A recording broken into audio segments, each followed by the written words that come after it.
Okay. Hi everyone, my name's Amelia. I'm an MSW intern at the GSCC this semester. This is my event and I'm so excited that you guys are all here. Thank you so much to Small Acts for doing this again this semester. Little housekeeping, I am recording, this is on Zoom. So for whatever reason, you don't want to ask your questions out loud, you don't want your voice on recording, totally fine. The lawyers are going to be staying after to ask questions, so you can go up at that time. So don't feel pressured that if you don't ask now, you won't be able to, because you will. They're also doing this pro bono, so please, please, please donate. That would be super cool. Not that we didn't want to pay them, but you know what's going on. So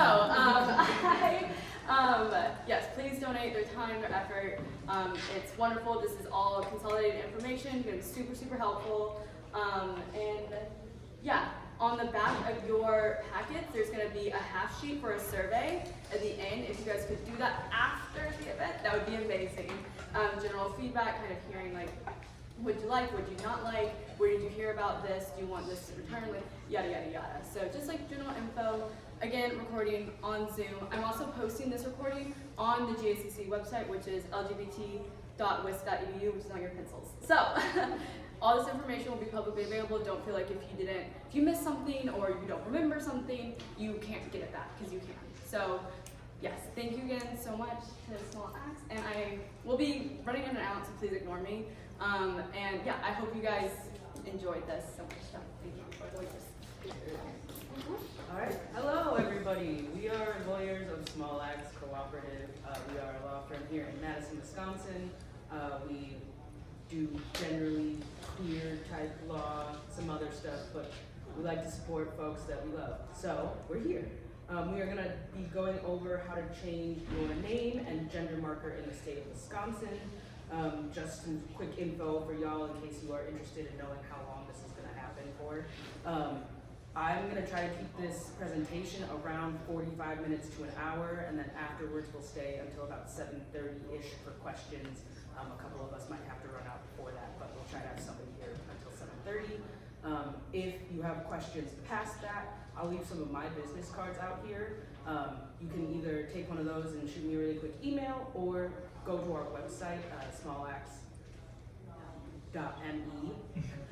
And fill out our intake form. We've got free half-hour intake meetings that we can do if you've got some leftover questions after, and we have to run out before you get a chance to ask them. So really quick, we'll do some introductions. I am Kennedy. I am born and raised in Madison, went to school here for undergrad and law school. She, her pronouns, and I don't know what else I was gonna say. Who wants to go next? Hi everyone, I'm Marin. My pronouns are they, them. I was born and raised in Chicago, but then did middle school, high school, college, and extra college all here in Wisconsin. Been at Small Acts for 2 years now. I mean, Small Acts has been around for 2 years, so full time. And I'm really excited to be here and hopefully help y'all out and give you some good information. I'm Damon. Quick volume check, y'all can hear? Mm-hmm. Cool. I also have lived here my whole life, which is 33 years, because nobody here is going to contradict me. And you might know, but I'm bad with that. Anyway, 33 is right. 33 is great. I also went to school here. I care about the people in this community a lot, and it's really great to be back here doing something like this. If you can imagine, our jobs are not always hopeful. People don't always show up at our offices like, hey, I got this great, awesome thing I'm going to do. Even when they do, sometimes they're like, I have this great, awesome thing I want to do, and I need you to keep the government from pointing guns at me about it. And I'm like, cool. So this is just really lovely for us as a way to engage with the community about something hopeful. And I do know that right now it's a very difficult time to be us and to love as we do. This is one of the things that hopefully will have a bit of a hopeful bent, even with some scary parts to it right now. So we're not going to touch on everything. We are going to get through at least a good foundation of how do we change our name, make the state recognize who we are in Wisconsin. We'll give you some tips for if you're not. If you're not from here, or if you're trying to do it in another state, there's some things that are similar, but Wisconsin's going to be our focus, and we won't touch on every document, but the slides are a lot longer than what we're going to produce, and some of that's in there as well, or what we're going to present today. So. Yes, and then a quick disclaimer at the start. We have gotten some information about some organizations recommending waiting on changing gender marker on some identification documents. We can't go over all of the pros and cons of that today. Some people will hear that recommendation and say, I don't care, I'm gonna do it, I'm going to want to be who I am on those documents. We are here to support you in that. Some people are not gonna wanna do that. They're going to want to take things as they can. Everybody is able to take on these stresses in their own way, in their own time. We want to give this information so that you have it when you are ready for it, and support you as best that we can. But again, that's going to be something that everybody personally has to weigh out on their own. But we want to make sure you have all of that information. Another quick disclaimer: this is all educational, all informational. This is not legal advice. This is showing you where these documents are, telling you kind of what these documents are asking for, how to file those things, but not necessarily telling you like you should go change your name and this is what you're gonna do, all of it. It's just informational. And then last thing, I'm going to shout out translawhelp.com. I'll say it again, translawhelp.com.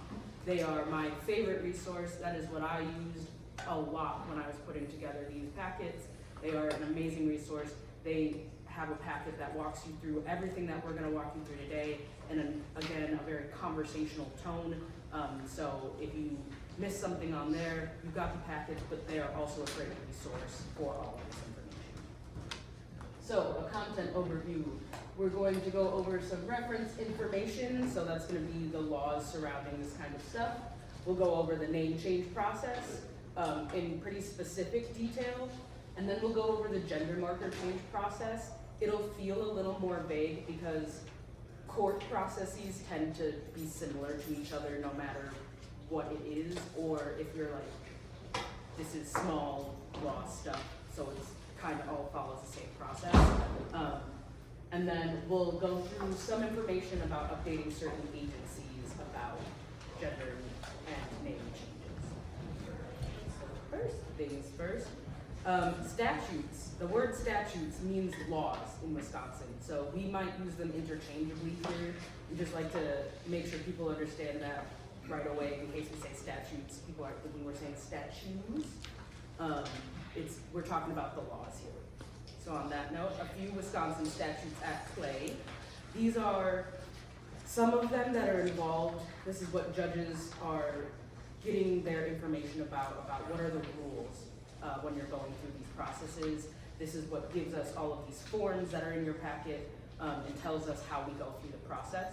If you're interested in what the actual words of the statutes are, we've got the list up here talking about all of that. It's not crucial that you know what those statutes are to fill out these forms, but here's where the information all comes from in case that's something you're interested in. And where can you find those statutes? Oh, good question, Damon. You want to cover I'm enthusiastic about Wisconsin open meetings law. So one of the things about Wisconsin is we are like to a fault really interested in open government, right? So if you type Wisconsin statute and this number into Google, it'll come up. You can click it, you can read it. At the bottom of it, it'll have all the cases that have talked about how that if there's a vague word and somebody's fought over it, they'll say like, hey, just so you know, in 72, the court said that reasonable means this, right? So it'll break it down for you a little bit. If that's the kind of thing that puts you at ease, or like if you've got folks in your support network who are like, I can't make sense of this until I actually see it, all of this is available online. Same thing with some of the cases we'll talk about. But anytime you have to interact with a statute or a law, it's a good idea to start here. To Google it and read it and like see what they mean. Because the impression of laws matters sometimes more than what it actually says. So if you ever want to know what it actually says, you can find it. And then just like the laws, all of these forms exist online. That's on the WI Courts website. You can also try calling the law library at the courthouse, especially if you get the lovely Sarah Andrews. She is so helpful. She can find you any form that you want. She will make sure you have the fee waiver in case, and we'll talk about the fee waiver here in just a second. But all of that stuff is online and available, fairly easily accessible if you know what you're looking for. Speaking about fees, let's talk about them. So it's expensive to do anything in bureaucracy, including change your name. So we've got a few fees that are always applied to filing something with the court. And then some fees that are specific to changing names. First is your filing fee. Right now, the filing fee for anything is $164.50. I say anything, but specifically name changes. There's other fees for other stuff. So $164.50 for that. There's a publication fee. We'll go over what the publication requirement means, but basically you've got to publish a notice in a newspaper generally for name changes. There's a fee for that. Right now it's about $75 to $100. We'll talk about a fee waiver here in just a second. A lot of places, or a lot of newspapers will accept that fee waiver if you get it approved by the court. So something that you'll think about. You will need to update your records, certified copies of your name change and gender marker change order. Regular copies of that are $2.50. Certified copies are $7.50 generally. And we'll go over like how many copies you would need at one time and all of that in just a second. Vital Records Office, when you're updating this information with the Vital Records Office, they charge a $10 fee. And then a certified Wisconsin birth certificate, which you will also need to update all of your vital records, is a $20 fee. So that being said, if you are somebody who is interested in changing both your name and your gender marker, I would recommend doing those both before updating any of your records so that you can update both your name and your gender marker at the same time and save a little bit of money on some of these fees. And those fees estimates were provided by translawhelp.com because they're amazing. All right, let's talk about the name change process. So we're gonna specifically be talking about, oh, I saw a hand in the back. Yeah, I just had a question about the filing fee. If you file for both gender and name in the same court case, is that One filing fee. If it's the same case, it should be one filing fee. And great question to bring up because depending on how quickly, even if you do one right after another, sometimes they won't make you do that second filing fee. So ask your clerk when you file with them about the fee. So the clerk is the one that you give the papers to. So sorry. Can I get a general? Can you guys hear in the back? Are you guys good? Do you want us to try and get a microphone set up, or are you like good? Survey, quick. Yep. Thumbs up. Thumbs. Okay. Okay. Good. Awesome. Good. So sorry. No, you're good. Just a quick thing, I actually I filed a court thing last week for one of my kids for a gender marker, and just FYI, it is cash only Oh, good to know. for the amount, so it's $167.50 or $164, whatever it is, but cash. So I did it last week too, and it was just a $5 fee extra per card, but they did let me interesting. They told me only cash. So So one thing you'll find is that the courts can sometimes be very clear that a thing always is. And what they mean is, it is that way for me right now. So, clerks are people we smile at, and we're like, hey, thank you, and we ask nice questions, and we hope, right? Sometimes a clarifying question, particularly if it's based like, oh, okay, I'm just really confused. So when you say no cash, you mean like no cash, like only cash today, or like forever if I wanted to pay for card? Sometimes you'll get an answer and sometimes you won't. But yeah, apparently you can do either one, and it might cost you a little bit more to not do cash. This is the value of doing it in a large group. We get these experiences. Awesome. Yes. On that note about courts sometimes being clear about things and sometimes not, we are going to specifically be talking about Dane County courts. All of this information is Dane County courts focused. Other counties may have different rules. For example, in our county, your hearing about a name change or gender marker change will be in front of what we call a commissioner. A commissioner is different than a judge. If you have questions about what the differences are, I'm happy to go over it with folks afterwards. Basically, it's what happens after, if they ever say no about something. Who do you ask for a second opinion? In other counties, in Wisconsin, you go in front of a judge for your name change hearing, the first one. Those then you would have to appeal to a higher court. So it's a different process for asking for your second opinion. All of the laws we're talking about, statewide. Yes. But like when we're talking about like, all right, so you go in just past the metal detectors, you gotta go through metal detectors, so be prepared for that, and anybody that you can bring in with you should be prepared for that. And you go in and just to the left is the clerks, and just downstairs is the library. That type of stuff is all Dane County specific. Cool. Yes. All right. So, on to name changes. There's two kinds of name changes. We've got public versus confidential. Like Damon said earlier, we have very open records laws in Wisconsin, sometimes to a fault. One of those faults happens to be if you need to change your name, it's kind of a fault. I get why they do it.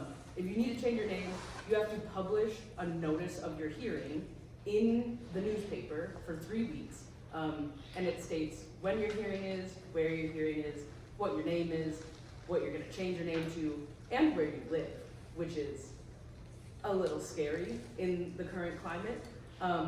Confidential is a way to change your name without having to disclose that information. We'll go over the requirements that you have to meet to get a confidential name change. They can be kind of restrictive depending on what county you're in, but generally the process is mostly the same. I'll point out where they are different.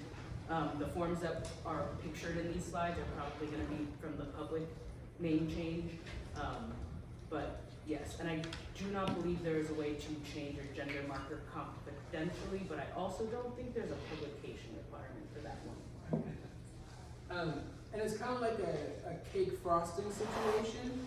If you fail at the frosting, you can still get the cake, right? Like you can try to put the confidential on it, and then if they're like no go, you can still have these public ones, and we'll talk about how to make that message. If you file for a confidential name change and they deny it, and then you file for a public one, is that an additional filing fee then? Good question. So if you file for a confidential name change and they deny it, there is no additional fee.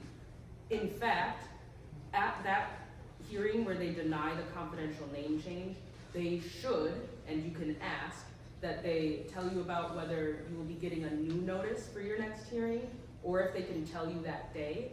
You don't have to submit any new paperwork except for the publication affidavit, and we'll go over what that is.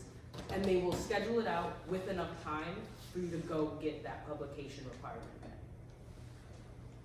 Is there a certain age where all of them are confidential under that certain age for a minor? 14? Yes. Under 14, they're all Under confidential. 14, they're all confidential. Wait, are they? Are they No. confidential? No. But you have to have both your parents if it's I not. think they're Limit still that. public. Ours was kind of secretly confidential, but I'm curious. I feel like it's similar rules. I think it is similar rules. Yeah, because that's what RIB was. So yeah, no, they're not all, you can still apply for the confidential one for a minor, but it's a different form. But a similar process. And it helps to have both parents be on board, but that's a nuanced thing that we're down to talk about as well after this. Also a disclaimer there, I know some of the more conservative counties generally will say you can't have a confidential name change for a minor. At least that's the feedback that I've been getting from people. We'll talk about where the squishiness is. Yeah, there's a lot of squishiness. All right, so the requirements to get your name changed confidentially.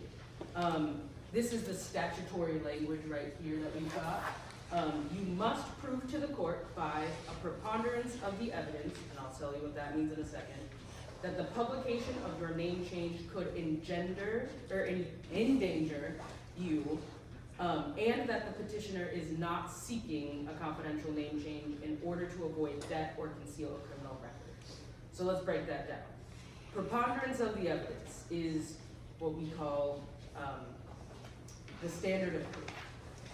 You need to prove more likely than not, 50%, well, 51%, more likely than not, that publishing this information could endanger you. The key term that judges get hung up on here is endanger. It's ultimately a very subjective standard.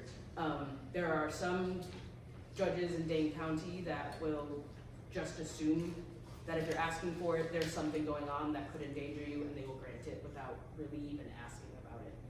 There are other judges that will not consider you to be endangered unless you are like fleeing from abuse. A very specific person. Or a very specific person, or actual physical danger that has happened to you in the past and you have gotten away from, and exposing where you live could open you back to that. That being said, it is worth trying to go for a confidential name change. Maybe you get lucky, get one of those judges that is all about it. And like I said, there's no penalty, there's no extra filing fee. They will still let you do the public name change application if you do not get approved for a confidential name change. Question. Yes. So we were giving the recommendation to do it confidential and to say that because of the current political climate, it will be dangerous for us to have it public. Do you think that that will be enough reason? Sometimes it is, and this is one where even Dane County judges differ a lot.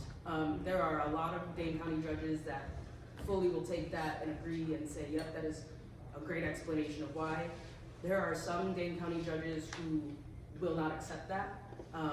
There is a case that we'll kind of touch on here in a second. I don't think it's on the next slide. There's a case that we'll talk about here in a little bit, where it's the most recent one where they lay out the standard, and they talk a lot about specific imminent physical danger.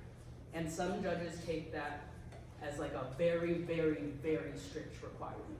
They want there to be, to grant this, they would want to see specific person or people who have made what they would call legitimate threats.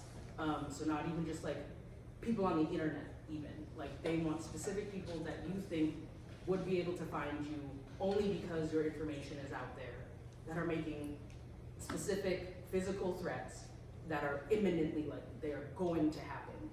And it's more likely than not. And we'll talk about how you can phrase things to kind of fit into that a little bit more. Real quick, the more specific it is to you, right? Even if it is like I have seen this happen in my community to 2 or 3 other people, and I'm worried about similar. If it is something that you can make about your specific experience, even among a group of people that is clearly having a similar experience, strong, right? So we'll talk about that too. Can I ask a question? Yeah. Is it just the person who's changing their name that it would be tied to, or is it parents' names as well, if it's for a minor? About, Were you saying?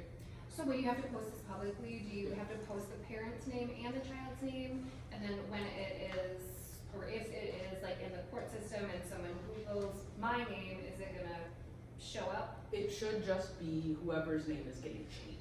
It will be, the court, or the case will be called in the matter of this person's name. And usually for kids, they'll even abbreviate Yeah, they'll, that with initials because of some stuff.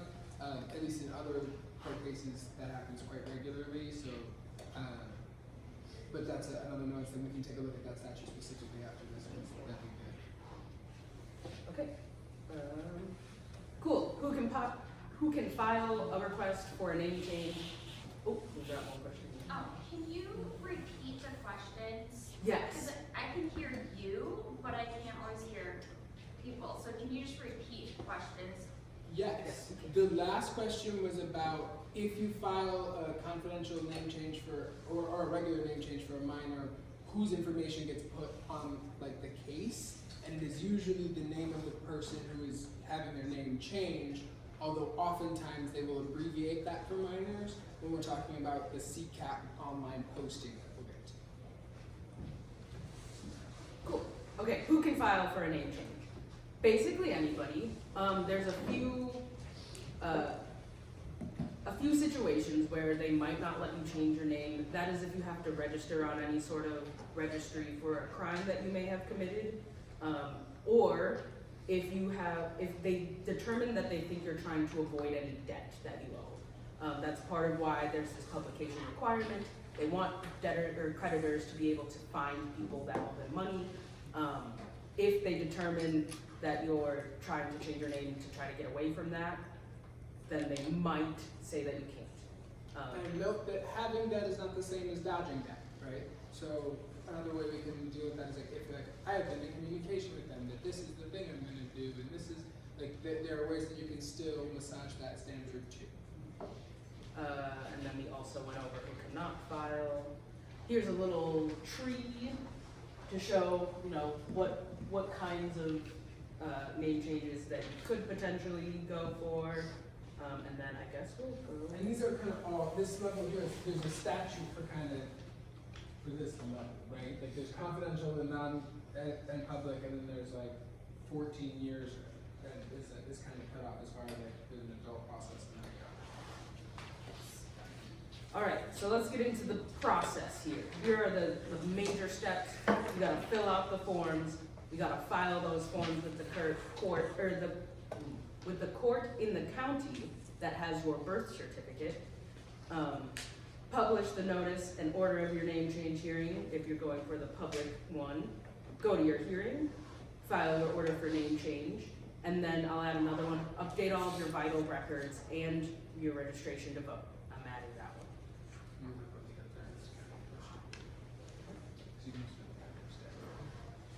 Yes.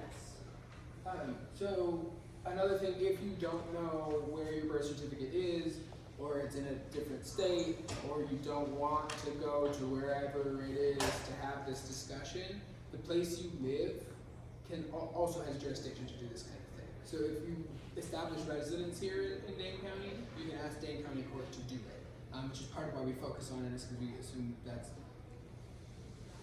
potentially an option. And then most states, if you get that order from the judge in Dane County and say you live in, or your birth certificate's in Minnesota, usually you just send that to their vital records and they'll update it with just a court order. Do you guys know what the residency standard is? Like what example you have to provide in court for that? Do we know what the residency standard is for court? It depends. I know that's like the worst answer. So it's jurisdictional. The number I keep running into on that, the most is 30 days. Generally when I've seen that though, it's talking about like fishing licenses or stuff like that, other things. You can attempt to prove your residency in a number of ways. I have lived here for 5 years is like a great way to show it. Here's my mail. My driver's license has an address here. It's a Wisconsin driver's license. Stuff like that. But I do not have like a cut and dry answer. It should be a low bar, because what you're asking the court to do is to flex, right? You're asking them to be the authority, like, hey, I think you're in charge, don't you agree? Right? And so they're fairly inclined to be like, yeah, no, I wear robes, I got this, right? So like, it's workable, but let's take also a look at that just to be sure when we're there. But I think it's something similar to the way if you've got like leases, if you've got mail, if you have an established presence and they would exercise jurisdiction over you if you didn't want them to, then it seems fair for them to exercise jurisdiction when you do, right? And there's a lot of argument on that. It's a nuanced question, I don't know. All right. So we're going to start with how you file the forms, and then we'll get into the specific types of forms that you'll need to file. So you're going to take all of your forms and some copies I recommend 2 or 3 copies, then you don't have to ask the court to give you copies, they can just stamp them all right there for you.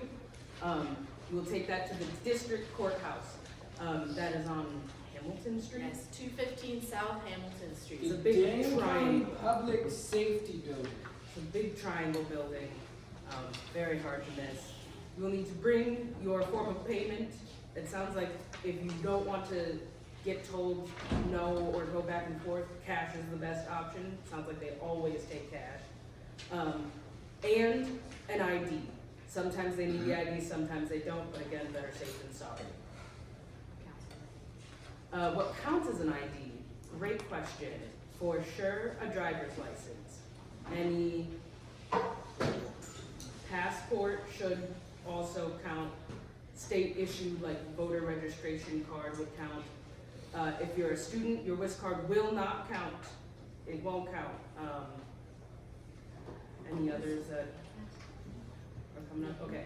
And then before you leave, ask about the forms being signed by the judge. You will need your forms to be signed by the judge that's going to hear your case, or the commissioner. You'll need them signed before you give them to a newspaper for publication. They will need them to be signed. So before you leave, ask them about it. They will otherwise send them to you, but that can take longer. You're already there. So, I just need a clarification, because when he was completing the form, he completed the form, he signed it, and then I reviewed some of the instructions, and I found in here that it says that the form needs to be signed in front of a notary public. yes. Is that true? That is true. And I have my notary public stamp here for me if anybody wants to fill out forms here, and then I can witness you sign it, and I can stamp it for you while we're here, no charge. And the question was about clarifying, when do we need a notary public? We were just talking about having the judge sign them, so when you offer them to the clerk, you can ask to have the judge sign them, and it'll take a little bit, but they'll like send it up and bring it right back down, and you can leave that day with it signed instead of having it come back. A related thing is that some of the forms need to be notarized. That process is just proving who you are when you signed it, and that it was you that did that. We have a notary stamp here, and can do that if you have the time today and have your documents. Otherwise, like FedEx, the post office, lots of places have, I think there's several around campus. There's tons on campus. Tons on campus, like. Tons. and- Ask anybody, and there should be like 2 Administrative, degrees of yeah. separation from you and a notary public. Administrative offices and stuff, right? They gotta have this. So that's what we meant by notary public, and that's a great question. We have many questions, sorry. So the next question, because he didn't want to ask, is for the ID, could that be a driving permit? Yes. Same, issued by the same place. Yes. And then the other question is, when you change the name, could you basically change it to anything you want, your first and last name? And if so, is there any problem when you change it to a very long name, that there could be a problem with the process? Because what we recall when we did the birth certificate at his birth, we have a very long last name, and then we could not get the social security right away. We had to go to the place where you get it, and the birth certificate too, because they couldn't do it if we would not go there. So for this process, would that be a problem if we have a long name? That I don't know. I haven't run into There that. shouldn't be a way for that to factor in, because as on the next slide we're going to talk about like filling out some of the form, and we're putting it in. So I guess we'd have to use like a really small font, but there's no, and it's a court order, and there's no word limits on those. So that I can't promise that like racism isn't going to be baked into literally every part of our legal system, but I I would find it difficult for them to mess that up. And in fact, some people have changed their name in the past, like symbols and stuff. That's a real advanced topic, but like theoretically, it's your name. One thing you love about this is it's your name. You're just telling the government what to call you now. Great questions, thank you. Yes. All right, really quickly, Yep. we got I just, not a question, but going back to the notary, if you have to have a notary sign your stuff, don't sign it until you get to the notary. The whole purpose of the notary is so that they can see that you're signing it. yes, thank you. I work with a notary and they Yes. always have to go, nope, you have to re-sign it. And it's the worst to have to send somebody who like took the bus all the way to get you Yeah. back. Like, I'm sorry you did this. Yeah. Because I'd like to help you. Yeah. So yeah. All right, so filling out the form, let's go over a few things that are the same on every single court form you will ever fill out, ever. Well, not ever, but in this situation. So first things first is that part, this is for a petition of waiver and fees and costs. That's where the name of the form will be. This should tell you exactly what you're doing. It should be mostly plain English and explaining what it is. Next, we've got this part up here. We are in Dane County, so you would put that county in if you are applying for this in Dane County. If you're applying for it in a different county, you would put that county there. Next, we've got this part right here. Most of the forms that you'll have will only have the one line. In the petition of waiver and of fees and costs, there just have one form for all sorts of cases. So in theory, there could be multiple parties. You will only put your name up here. There's You are no the opposition. you are the petitioner. That's what they will call you. You are petitioning the court to allow you to change your name. You put your name there. That second line, you just leave blank. Don't put anything. You don't gotta put anything over there. And then your case number, you will not get right away. You will get it when you file. They should give you a case number. If they don't, you should ask for your case number. Then they'll fill it in, or you'll fill it in on that line on all of your forms. All right, moving on to the, we got a question. In the case of a minor, is the petitioner the person getting their name changed or the person filing for the person getting their name changed? It will be the person getting their name changed. Thank you. Yes. And for anybody that didn't hear that question, if you are filing on behalf of a minor, the person whose name you put on that first line is the person who is getting their name changed. All right. So the first form that I would fill out in this situation is the petition for a name change. This is just a request to the judge asking for your name to be changed. There's different types. There's the public or confidential. There's the over 14 or 14 and under. To determine which one you have, that's how you figure out which one. Do you need a confidential for under 14? Do I need a public for over 14? That kind of stuff. All right. There's also, do I have one? Okay. There should on the side of each of your forms be some instructions for each line of the form that'll tell you like what you need to put there if you're confused about it. Generally, it's like, what is your current name? What is the name you're changing it to? And then why are you asking for this in the case of the petition? Next, we've got the notice and order for hearing. A lot of these documents will ask you for a lot of the same information over and over and over again. In theory, they get sent out and have to different people and have different purposes. This one specifically is to tell people that you are going to have a name change and for the judge to say, yes, this hearing is happening. So that's what this form is. It informs any interested party that you might be having your name changed. That could include another parent of a minor if they are, especially if they're incarcerated or if parents are not married. It could include creditors. It could include if you've been left $1 million in an estate, congratulations, and also I'm sorry. But it would inform those people that you have changed your name so that they can find you later on. And then next we have our order for name change.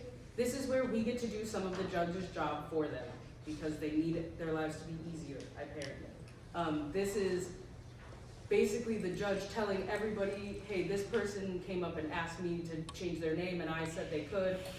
Here's me ordering that that is a real thing. They have you fill it out and then they sign it at the end so that they don't have to do that part. To be fair, it's probably better that you fill it out, less room for error, all of that jazz. But you will also need to bring this and file it at the same time as the other forms. Sorry, yeah, that was my question. So if you are doing like the forms that you have in here, then you are saying that like you do that one, but at the same time you do this other one, but this is going to be decided after the court date.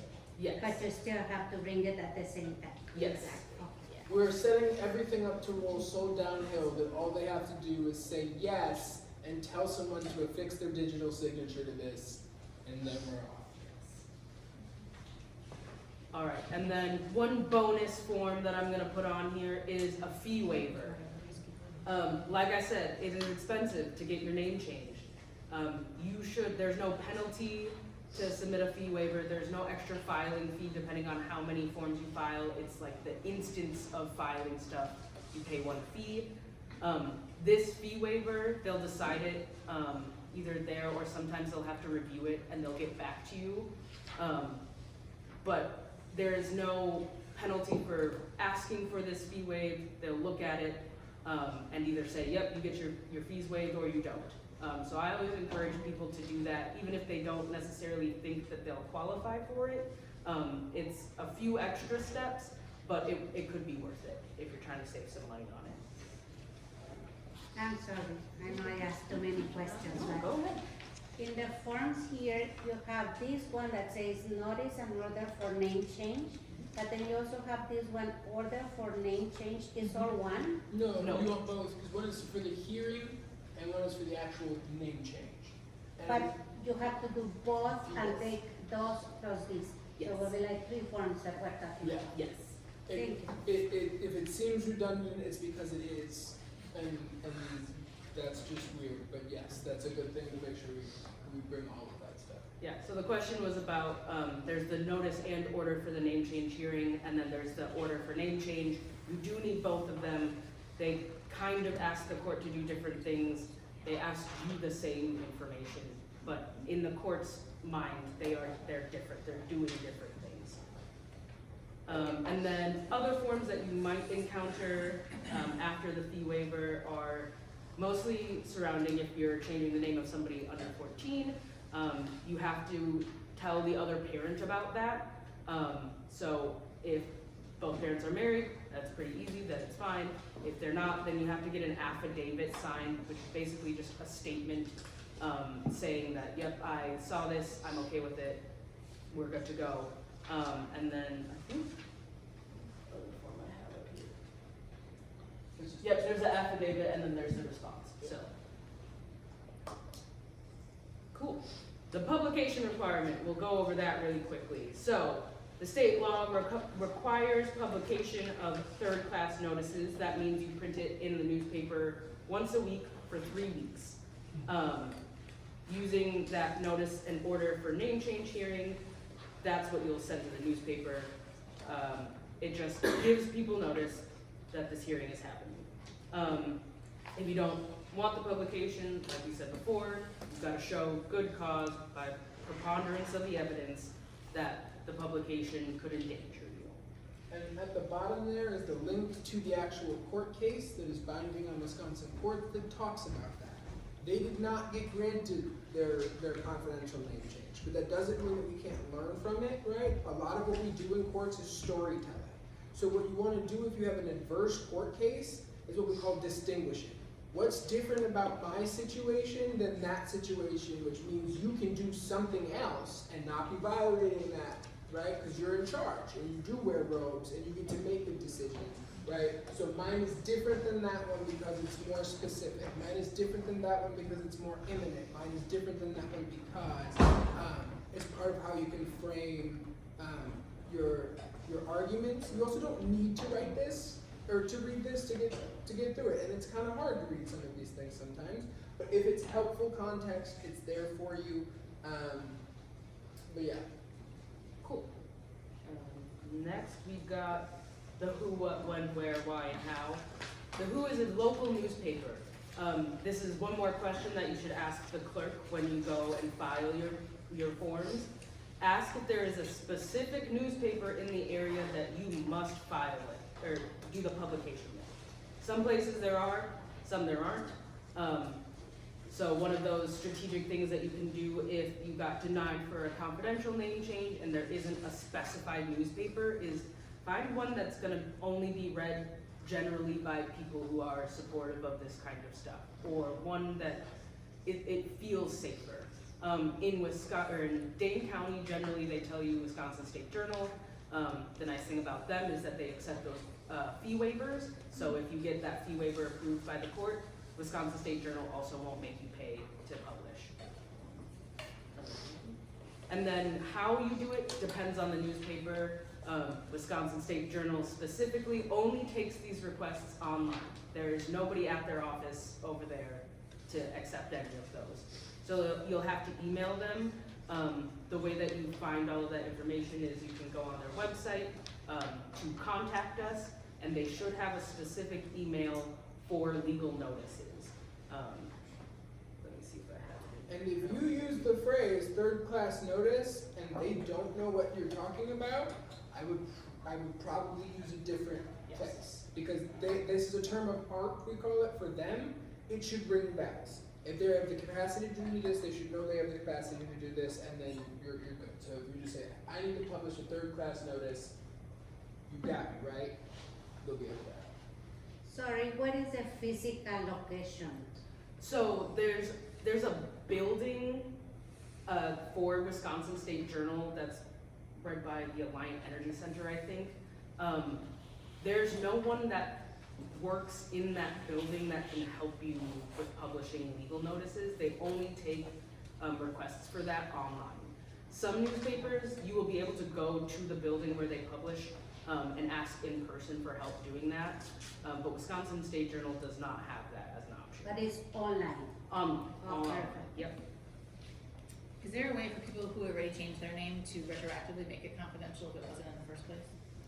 That would be what's called sealing a record, and I've just been looking into that for another reason. But you can open up an old file, and there's a statute for sealing, and I don't remember the exact standard right now because, of course, I'm in public. But yes, it is theoretically possible to retroactively redact or seal, and you can redact or seal a part of the record. Someone right now that I know had a name change for their child, and then when they Google their child's name, that's the court case comes up. So obviously in these times, I was just wondering if they could have safety with that. Yeah, maybe that's a sign for that. But yes, there's theoretically a way. I don't know how guaranteed it is, but yeah, you would open it up and then move to redact or seal, and there's a form, kind of like the forms we were talking about in your packet, for redaction and sealing. It's a Dane County form, redact or seal. Building on that, when this happens, is there any way to search that the name was done because of gender change? No, they shouldn't have any information other than the date of the hearing, the location, what the name was before, and what it's changing to. So that's the one place where you might kind of get into that. And then like address stuff. And we're gonna show you actually an example of what those look like, so you can see exactly what gets published when we have those.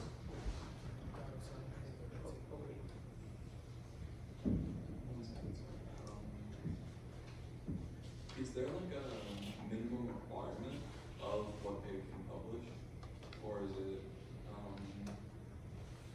cookie cutter as far as what is being published? Super cookie cutter, and they're like, they will print, I should say, like what your name was, what it's gonna be, and where the hearing is, but It will look pretty much exactly like this. in much smaller font. Tiny, tiny font. If we go back one more, You can see how small. this is where it is in a newspaper. So This one is weird, it has name change / adoption specifically pointed out.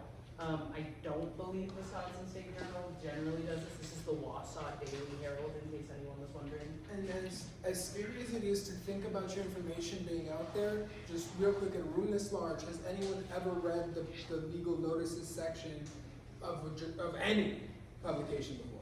Boom, excellent, 2, 3 people, right? That's And the most I've I ever would seen. trust all of them with that information. It does happen. Usually if you're there, it's because you have something you're monitoring or you're into that kind of stuff, right? But like, not a very widely practiced thing. And it's kind of funny that they require it to be in print now because more people get their news online. So that's interesting. But depending on where it's published and how, this is what it looks like, right? I don't mean to minimize how scary that is, but that's the risk we're talking about. We're not talking about like red letters painted 20 feet high outside your house, right? So it is one, but I think it's the kind that we face pretty regularly. Is there another question? Yeah, the Wisconsin State Journal is like widely used online. Is this going to be like an online section or is it only published in print? I believe they print it both in their online and in their print newspapers. If it's an only online newspaper, then it'll be only online. If you can find a newspaper that only prints like physical newspapers, that's cool, and I would like to know what it is. And just really quick, going back to this format, they will format this for you. All you do is send them the form. It's just the form. So you don't have to write anything out, double check dates, anything, just the form that got signed by the judge setting this hearing. That's all they're looking for. Cool. Let's talk timelines. So, Sorry, oh yeah. I wanted to wait if anybody had other question, but when you were talking about being searchable, is this something like the CCAP? Yes. So this will be also on CCAP, if someone goes and put the name, there will be a case? Yes. But then it will also say what the case is about, just like name change? We'll show you what it looks like in here. There's a slide, right? Yeah. Oh no. It says like the court case number is really long, and then like there's a few hanging characters usually, but it'll say like in the matter of and then name change. But you have to click through to see really what's going on. Like not a lot of information is up there immediately. It's just that you can click through is somewhat problematic. And then even past that, after the name change is granted, it'll still be on CCAP, but it shouldn't have the specifics of what happened at that hearing, other than whether the name change was approved or denied. CCAP is the court access program that allows you to search way too many records in Wisconsin, and we can show folks afterwards how to use that as well if you're concerned about And it. it shouldn't be allowed to be used against you, right? Because my experience has been that even sometimes when someone is applying for a job, they seek out people, and if they see that you have record there, many people do not even get to see what it was about, and that's my concern, that if it's going to be against you because you have a CCAP record, you know. And it So- should be illegal that they will use It that, right? technically is, but they do it anyway. Yep, and it will show, so it won't show up as a criminal matter, so that's a good thing in our favor. It will show up as a civil matter, so it won't seem like there's any charges. People who are looking into that, first of all, shouldn't, but should be able to tell the difference that it's not a criminal charge against you. But yes, they will be able to see it on CCAP, and it does remain searchable on there until, I believe, you try to redact or seal something like that. Yes, okay, we're gonna finish up on timelines, and then we'll quick blow through the differences between your gender marker change and name changes. It's not much. So timeline for filing. 4 to 8 weeks is generally how long they'll give you for your first hearing about it. This can be shorter if you don't have that publication requirement, but they want to give you enough time to publish. So 4 to 8 weeks for everything. The name change hearing. Okay, this is the part where you go to the courthouse, you go in front of the commissioner, and you talk about why you want to change your name. So I'll give you a very general overview of the stuff that happens there. Who's gonna be there? There will be the judge, well, the commissioner in our county, the bailiff, who is like court security, potentially and very likely a court reporter who just takes notes about what's going on for court records. It's more difficult to get that transcript. It costs money to get that transcript. I wouldn't worry too much about that transcript being out there because people would have to pay to try to find it. And then the clerk, who does all of the scheduling and administrative work for the judge. And then you, and anybody that you want to bring to support you. A disclaimer there is that this hearing is about you. There are rules of what they call decorum in a courtroom. There's rules about how you need to behave. People are gonna need to be quiet, generally calm, and focused on supporting you in the way that you need. So if you're bringing people, that's totally okay. I would encourage it. This is a challenging thing to go through, and it's nice to have friends. I sometimes still need friends in the courtroom, and this is my job. So having friends there, totally acceptable. And hooping and hollering is totally legal outside of, Yes. of the courthouse, but like inside, you want to keep it chill. And as far as like presentation, think business casual, but to be honest, there's more rules on like us as lawyers appearing in front of the court. If you've got a matter before then, they should allow you to do it. They generally frown on hats, even if they're luxurious.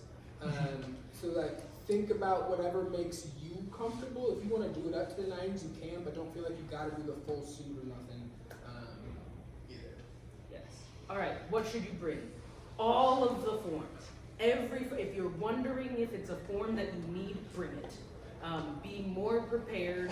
It's better to be more prepared and have all of that stuff than to leave it at home. So you'll want all of your forms, including what you'll get after the notice is published. It's called an affidavit of publication. The newspaper will send that to you. Bring that, print it out, a couple copies just in case. If you are, let's go in order. Your ID, your original birth certificate or a certified copy, and if you plan to provide a letter from a doctor or therapist supporting your petition, bring that. It is something that you can do. It's required for gender marker changes, and we can talk about that in a second.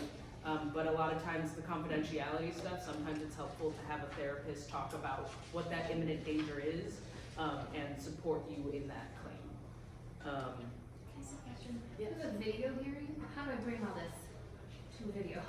Video hearing, they should have, so this is all filed with the court too. They will have all of those forms then. They might ask you to go to the court to get that petition signed by a judge afterwards, but they'll have all of the forms in front of them.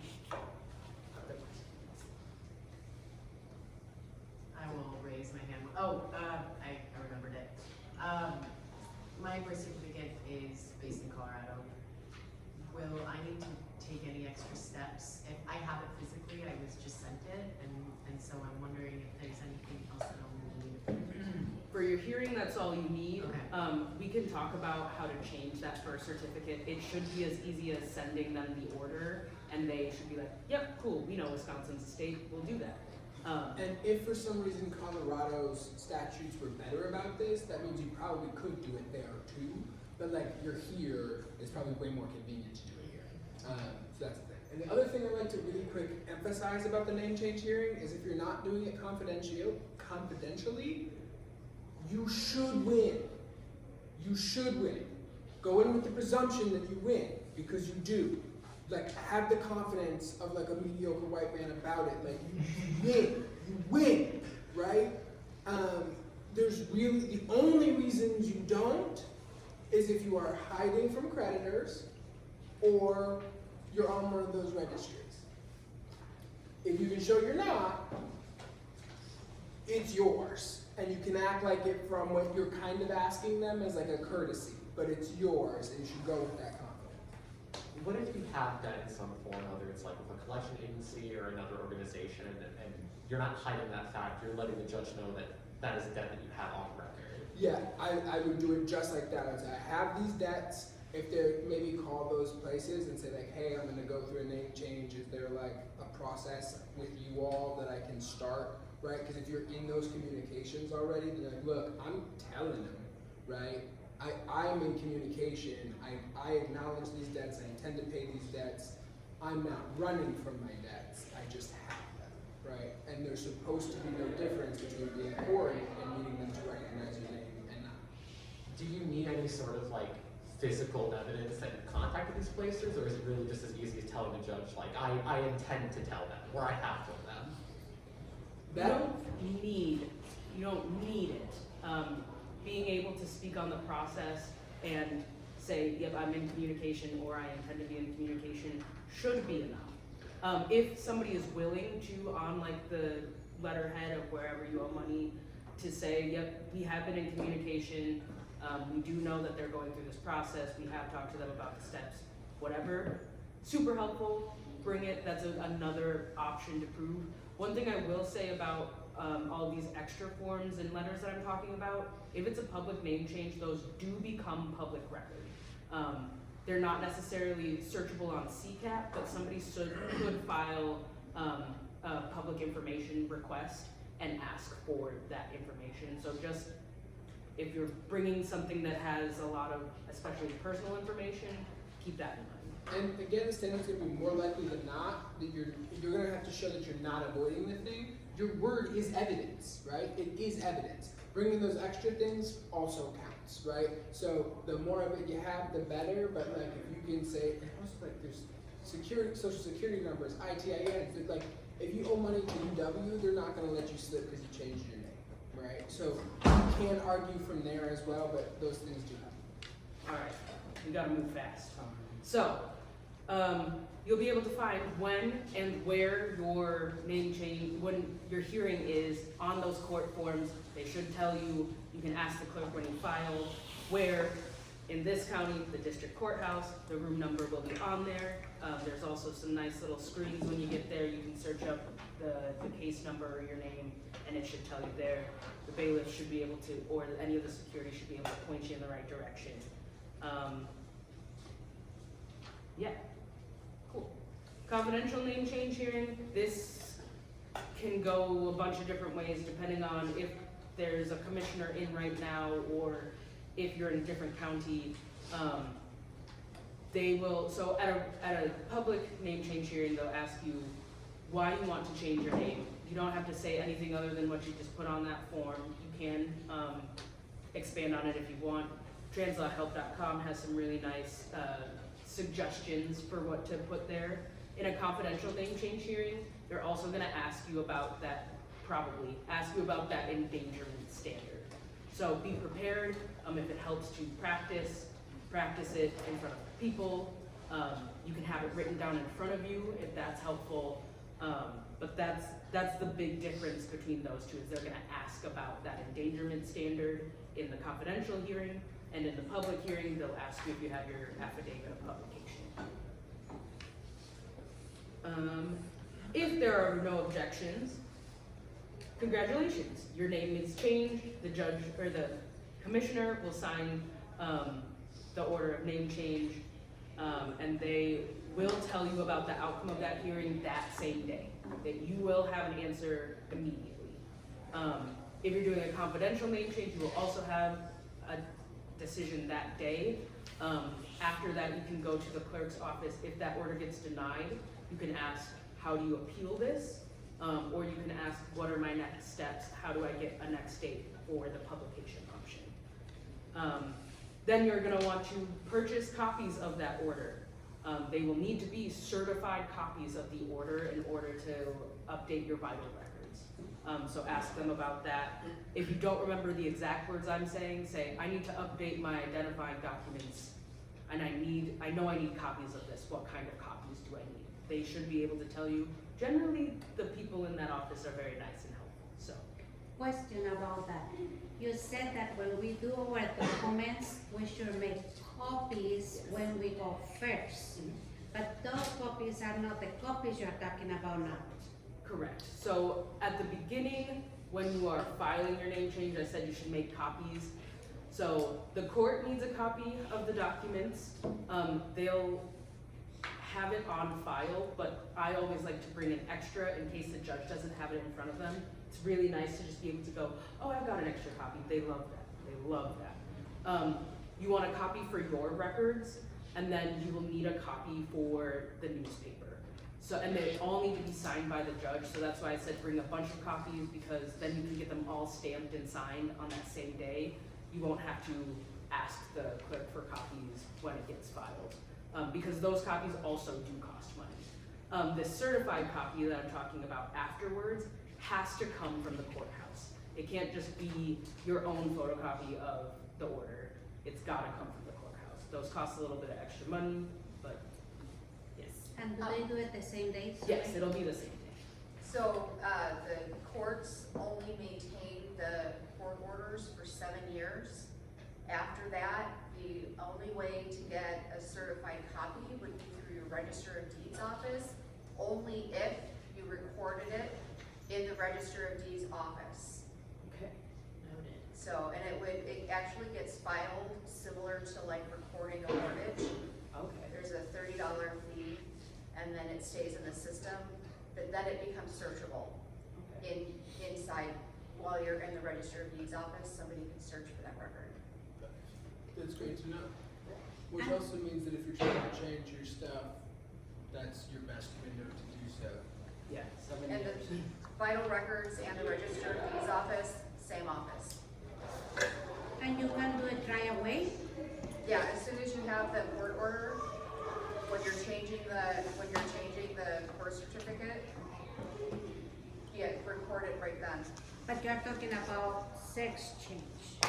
But No, what I'm if- talking about, well, both, actually. Anything that's ordered by the court. Anything The that's court will done by keep the it for court. 7 years unless you submit it to be preserved. So you can do that for the name change? Okay. All right, let's go over some very brief differences between the process for gender marker change. The whole filling out the forms, it's different forms, but the process of filling them out is the same. The process of filing them is the same. The filing fees are the same. All of those other certified copy fees, all of that is the same. Let's see. So you'll go through the court process, and then once you have your order for both of these, you can take them to the Vital Records office and start updating all of your documents. One thing that I have heard is really helpful to do if you're feeling some anxiety about this process is start making a list of things that you will need to update your stuff on when it happens, because it will happen. So, that just, being able to look forward into the future positively is sometimes very helpful. So, who can request a gender marker change on their birth certificate? Wisconsin is unfortunately strict about this. Wisconsin law only allows for people to change their gender marker if they've had a surgical sex change procedure.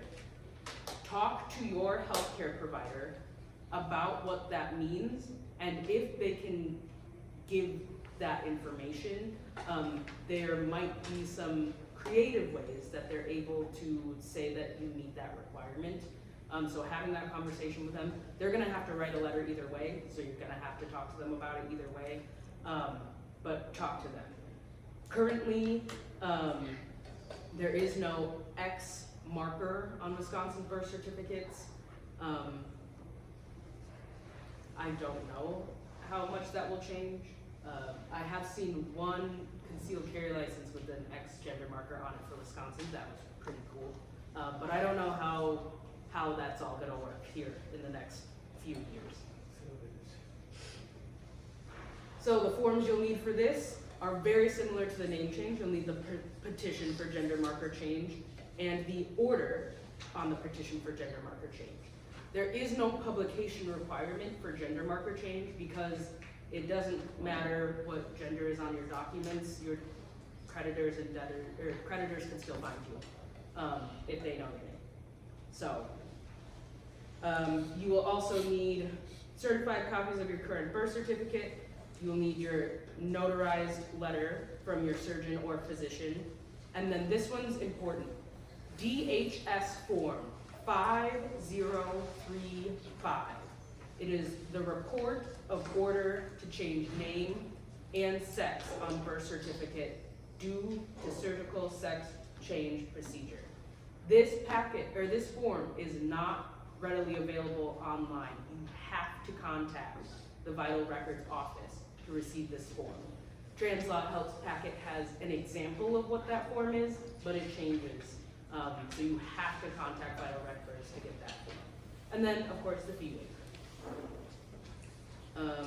Filing with the court is the same process as we talked about before, depending on where you're at. Sometimes a judge or commissioner is available that day, and they are down to talk about it at that moment.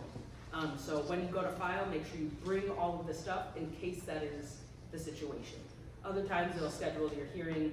Usually that's about like a week or two out. That's a little bit quicker turnaround since there's no publication requirement. And that's what I said next.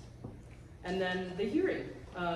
A lot of similarities between name change and gender marker there.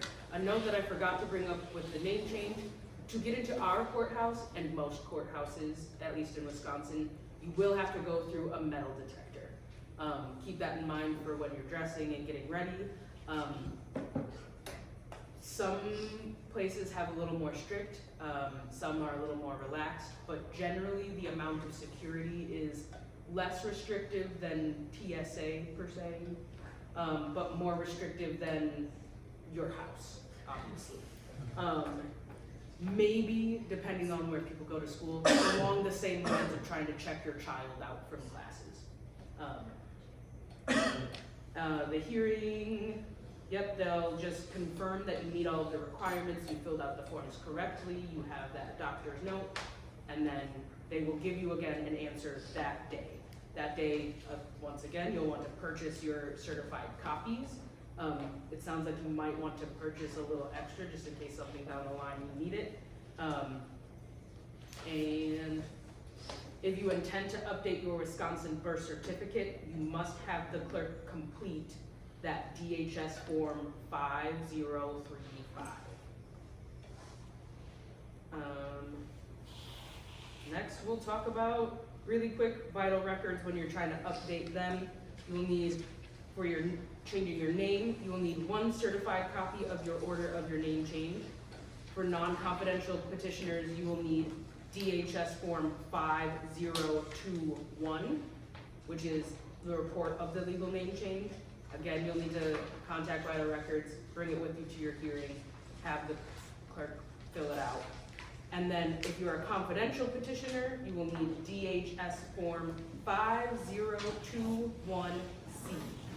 That one has a really long name. I won't bother you with that one. And then for gender marker change on your birth certificate, the certified copy of the order for gender marker change, DHS form 5035. And then for both, you'll need proof of identification. Are we changing both at the same time? Do I need both the 5021 and Yes, you will want both of those at the same time. And they'll probably do it all as one hearing because it shouldn't take that long, but yeah. All right, so filing with the Vital Records office, $10 filing fee, $20 for your first copy of your birth certificate. You'll have to get that if you want to like do anything basically. And then $3 for any additional copy, and then you'll need those DHS forms. You can do this by mail. You can pay the fee by check or money order, made payable to State of Wisconsin Vital Records.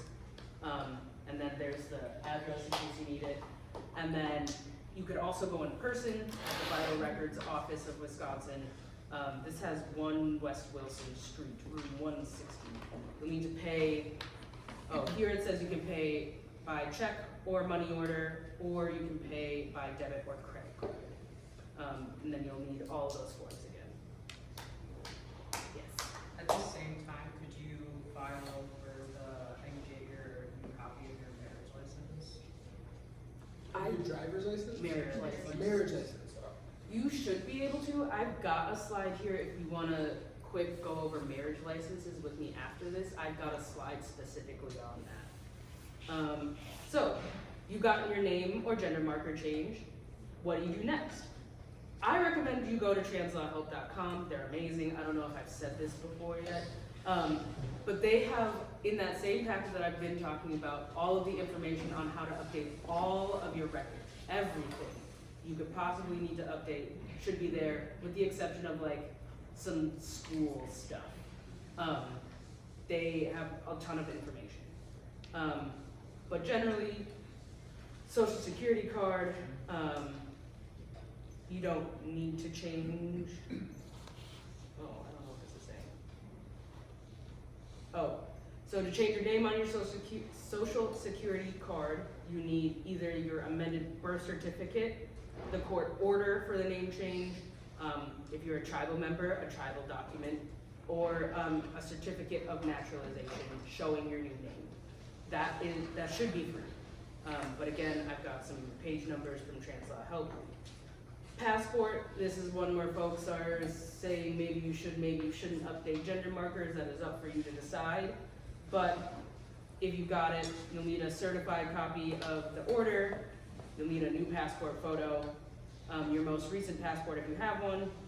You go to a passport acceptance facility, or you can send things by mail. You do not need necessarily, and this was made before this month, so things might be changed.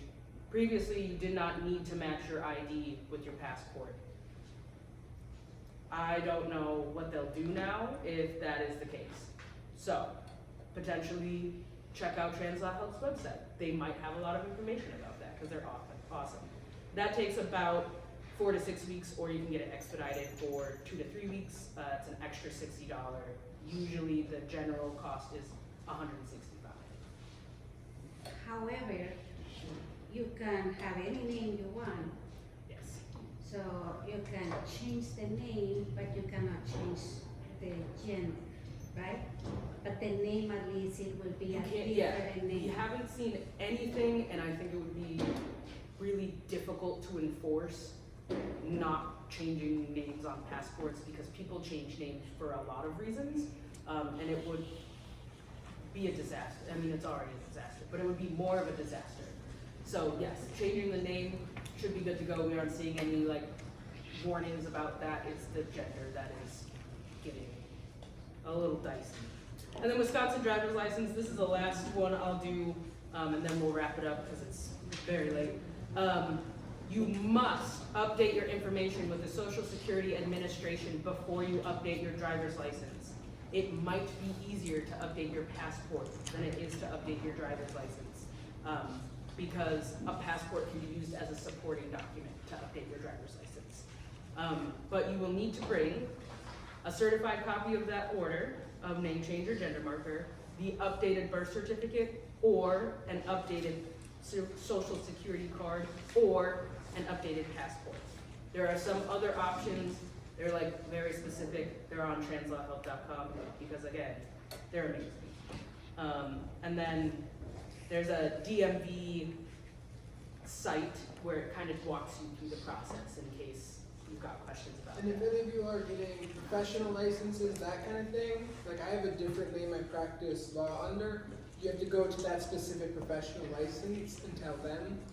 Usually there's a process. Sometimes it's as easy like for lawyers, I go, this is how they call me, and they're like, cool.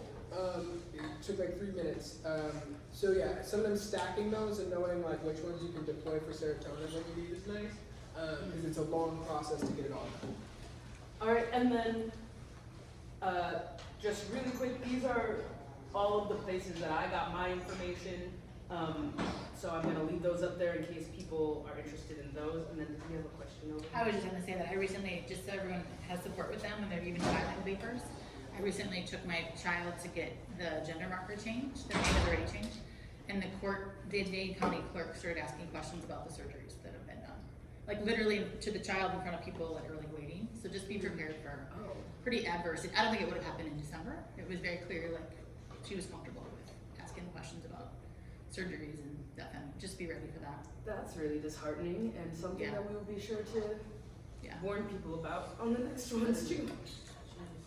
And sometimes it's misguided trying to help because they're aware that their judge is gonna ask brutal questions, right? And they're like, well, you wanna make sure that's answered before it gets in. But yeah, the like. I had the notarized doctor's note and everything with me, Yeah. and it shouldn't have been asked. Yeah. It was asked 3 times. And in public, right, which they should know as a clerk. In is public, not and cool. she, yeah. And you're always welcome to ask them, is that information I need to file these documents? And it's not. I did ask that and she said yes.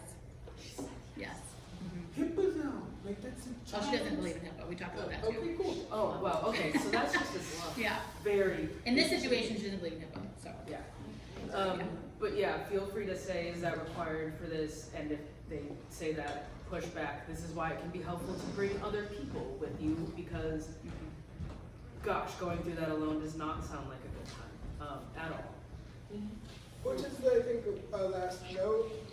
We have a community, right? There's a center 2 feet away, right? Ask folks who've gone through it. Ask folks who haven't gone through it. Don't try to deal with the state alone, even if there's not somebody else going against you. It's just nice to have homies. There's a lot of wisdom on this kind of thing. It's been done before, and so we can do it again. Outreach LGBTQ Center is also a great resource. I know a bunch of folks there that have supported people through name changes.